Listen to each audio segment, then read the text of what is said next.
प्रश्न क्रमांक 1. प्रश्न क्रमांक 1. मंत्री कोण आहेत? छापल्याप्रमाणे. अध्यक्ष महोदय, खरं म्हणजे सरकारमध्ये नावाजलेले आणि एक तडफदार आणि कणखर मंत्री म्हणून जयकुमारजी गोरे साहेबांची या ठिकाणी ओळख या ठिकाणी अख्ख्या महाराष्ट्राला आहे. परंतु अध्यक्ष महोदय, माझ्या तालुक्यातील हा घरकुलाचा एक प्रश्न आहे. पण या प्रश्नावर उत्तर देताना अध्यक्ष महोदय त्यांना अधिकाऱ्यांनी बहुतेक ब्रीफिंग देताना थोडंसं त्यांच्या लक्षात आलं नसावं. परंतु अध्यक्ष महोदय, आज सगळं त्या उत्तरामध्ये त्या उणिवाची कबुली केलेली आहे. लाभार्थ्यांच्या आकड्यात सुद्धा मी जवळजवळ 300च्या पुढं म्हटलेलं आहे. 224 लाभार्थी म्हणून त्या उत्तरामध्ये दिलेला आहे. म्हणजे यातून सुद्धा काही लाभार्थी सुटलेले आहेत. आणि अध्यक्ष महोदय, ज्या IFC कोडमुळं त्या ठिकाणी लोकांना नाहक त्रास होतोय, त्या त्यांनी मंत्री महोदयांनी त्या ठिकाणी केंद्राकडे ही तक्रार नोंदवली असून त्याचा पाठपुरावा करतायत. म्हणजे अशी मोगम उत्तरं या ठिकाणी दिलेली आहेत. तर अध्यक्ष महोदय, मी डायरेक्ट प्रश्न विचारतो की मंत्री महोदयांनी या ठिकाणी आज या ठिकाणी उत्तर देत असताना खरं म्हणजे या जे घरकुलाचे जे लाभार्थी आहेत हे गोरगरीब लाभार्थी आहेत. अध्यक्ष महोदय, जवळजवळ मुख्यमंत्री महोदय देवाभाऊंच्या नेतृत्वाखाली त्यांच्या काळामध्ये महाराष्ट्राला जवळजवळ 28 लाख घरं मिळाली. परंतु माझ्या तालुक्यातल्या या 300हून अधिक घरांचा प्रश्न हा प्रलंबित आहे. तर अध्यक्ष महोदय, मी या ठिकाणी आपल्याला एवढंच विचारू इच्छितोय की मंगळवेढा तालुक्यातील सलगर, बुद्रुक आणि निंबोनी या गावातील गरिबांनी विदर्भ कोकण ग्रामीण बँकेत खाती काढली होती. पण 1 मे 2025ला बँकेचं विलिनीकरण महाराष्ट्र ग्रामीण बँकेत झालं आणि या गरिबांचा वनवास सुरू झाला. अध्यक्ष महोदय, 9 महिने उलटली तरी सरकारला आपलं पोर्टल अपडेट करता आलं नाही. आता अधिकारी सांगतात की दुसऱ्या बँकेत खाती काढा. जेव्हा पंतप्रधान आवास योजनेचे पैसे आधार लिंक करून थेट खात्यात जमा होतात, राज्य सरकारच्या मोदी आवास, रमाई आणि अहिल्यादेवी होळकर आवास योजनेसाठी हा नियम लावला जात नाही. तांत्रिक गोळ घालण्यापेक्षा आधाराप्रमाणे DBT सुरू करण्याचा निर्णय शासन तातडीने घेणार का? आणि दुसरा प्रश्न अध्यक्ष महोदय, मुख्यमंत्री देवाभाऊंनी या ठिकाणी घरकुलासाठी प्रत्येक गरीबाला 5 ब्रास मोफत वाळू देण्याचा मोठा निर्णय घेतला होता. त्याचं आम्ही स्वागतच करतो. पण मंगळवेढ्यात त्याची अंमलबजावणी नाही. शासनाचं अनुदान. अध्यक्ष महोदय, अहो 2 प्रश्न आहेत, अजून महत्वाचे प्रश्न आहेत अध्यक्ष महोदय. आतापर्यंत 6 झाले, अजून 2. नाही, 2 करतोय अध्यक्ष महोदय. अनुदान वाळू खरेदीत संपतंय. त्यामुळं ज्या घरकुल लाभार्थ्यांनी वाळू नसल्यामुळे काम थांबवलं आहे त्यांना पुढच्या 1 महिन्यात वाळू मिळेल याची खात्री मंत्री महोदय देतील का?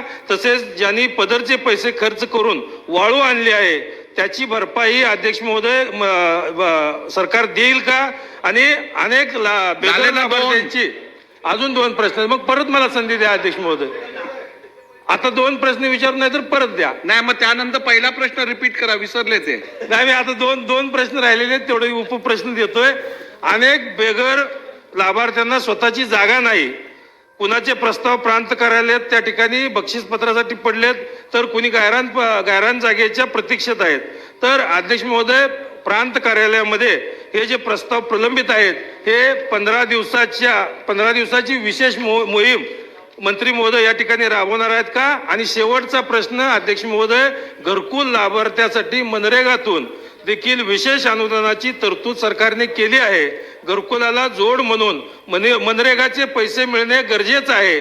पण गेल्या वर्षभरातून कधी BDOचा बहिष्कार, तरी कर्मचाऱ्याचा संप, यात लाभार्थी भरडत जातोय. गटविकास अधिकाऱ्यांचे बहिष्कार आणि कर्मचाऱ्याच्या आंदोलनामुळे ज्या लाभार्थ्यांचे मनरेगाचे हप्ते अडकले आहेत ते व्याजासह देण्याबाबत सरकार विचार करत आहे का? धन्यवाद. पूर्ण 5 मिनिटं प्रश्न वाचन केलं तुम्ही. सन्माननीय अध्यक्ष महोदय, सभागृहाचे सदस्य समाधान आवतडे साहेबांनी त्यांच्या मतदारसंघातल्या घरकुलाच्या लाभार्थ्यांना अनुदान मिळालं नसल्याबद्दलचा प्रश्न या ठिकाणी उपस्थित केलेला आहे. आणि प्रश्न उपस्थित करत असताना त्यांनी 300 लाभार्थ्यांना पैसे मिळत नसल्याचा या ठिकाणी प्रश्न उपस्थित केला होता. मुळातच राज्य पुरस्कृत आवास योजनेचे लाभार्थ्याचे अनुदान हे अकाउंट बेस्ड पेमेंट अध्यक्ष महोदय होतं. आणि आता हे जे लाभार्थी आहेत हे राज्य पुरस्कृत योजनेचे लाभार्थी आहेत आणि त्या योजनेच्या लाभार्थ्यांना पेमेंट देत असताना कोकण विदर्भ ग्रामीण बँक जी होती त्या बँकेचं विलिनीकरण झाल्यामुळे त्याचा IFSC कोड या सगळ्या लाभार्थ्यांच्या नव्यानं IFSC कोडने अकाउंट ओपन करण्याची आवश्यकता अध्यक्ष महोदय होती आणि ती प्रक्रिया आता चालू आहे. या सगळ्या लाभार्थ्यांचं पेमेंट जोपर्यंत त्यांचं नवीन अकाउंट ओपन होत नाही, नवीन IFSC कोड त्यांना मिळत नाही, तोपर्यंत त्यांचं पेमेंट करणं अशक्य होतं. परंतु या लाभार्थ्यांचा घरकुलाचा पुढचा टप्पा FTO तयार करण्याचं काम प्रगतीपथावर आहे. येणाऱ्या 2 ते 3 दिवसात DBT द्वारे त्यांना पेमेंट करण्याची व्यवस्था करण्यात येईल. या योजनेतल्या जो प्रधानमंत्री आवास योजनेचे लाभार्थी आहेत त्यांचं आधार बेस पेमेंट होत असतं, त्यामुळे त्यांच्या पेमेंटची कुठलीही अडचण नाही.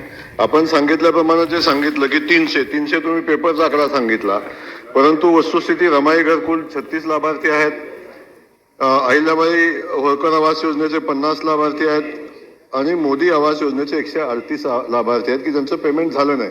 असे 224 लाभार्थी आहेत की ज्या लाभार्थ्यांचं पेमेंट अजून झालं नाही, पण येणाऱ्या 2 ते 3 दिवसामध्ये त्या सगळ्या लाभार्थ्यांचं पेमेंट हो चुकले असेल तरी घेऊ. आणि तेच नाही, कुठल्याही लाभार्थ्याचं पेमेंट राहिलं नाही पाहिजे, शासनाची भूमिका आहे. त्याला वेळेत हप्ते मिळाले पाहिजे, त्याचं घर झालं पाहिजे, ही भूमिका माननीय मुख्यमंत्री मोदयांची आहे. त्यामुळं याच्यामध्ये कुठलीही अडचण या निमित्ताने येणार नाही. दुसरा विषय सांगितला की याच पद्धतीनं जो आधार प्रणालीवर राज्य पुरस्कृत योजनेचा पेमेंट करणार का त्याचाही विचार केला जाईल आणि त्या अनुषंगाने कारवाई केली जाईल.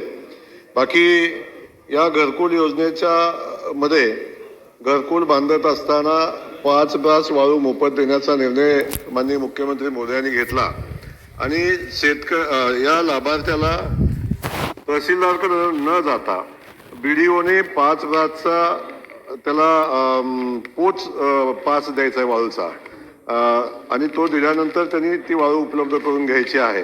त्या अनुषंगानं वाळू देण्याची कारवाई चालू राहते. मला आपल्याला सांगायचं आहे की